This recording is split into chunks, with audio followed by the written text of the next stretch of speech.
Suite à mon interview sur ABC Talk TV, certains d'entre vous ont émis le commentaire qu'ils auraient aimé que j'aille un peu plus loin dans mes explications.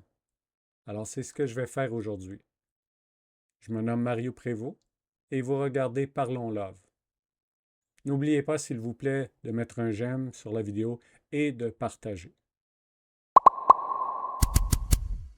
Quand on est par exemple, notamment sur des thématiques comme la méditation, Oui. la plupart des gens disent, ou ont le réflexe de dire, qu'ils ont du mal à méditer parce que le bruit du mental et donc de ce qu'ils visualisent ou ce qui vient brouiller leur esprit et donc leur méditation, c'est le mental qui est à l'origine de ça. Et il y a beaucoup d'experts qui disent « mais vous ne pouvez pas arrêter le mental ».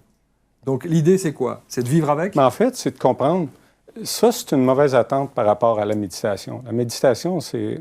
Il n'y a personne qui va s'installer et qui est capable de faire taire son mental pendant 20 secondes.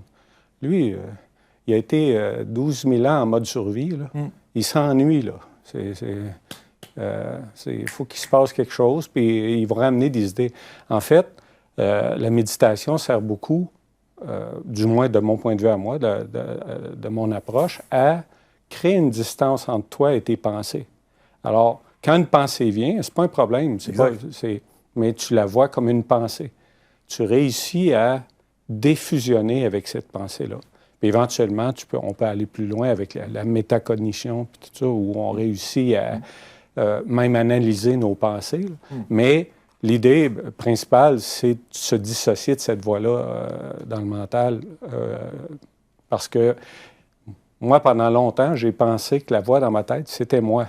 Entre guillemets, c'est vrai, mais je veux dire, on est beaucoup plus que juste cette voix-là. Exactement. Et il y a des gens que je rencontre. Il y a quelqu'un qui m'a avoué dernièrement, après avoir lu le livre, c'était la première fois qu'il entendait la voix dans sa tête. Le cœur de la réponse ici, c'est la pensée qui apparaît n'est pas un problème. C'est notre fusion avec elle qui en est un. L'idée de la méditation, c'est pas de vivre avec le bruit du mental. Et c'est surtout pas d'essayer de le faire taire par la force. C'est justement là l'erreur.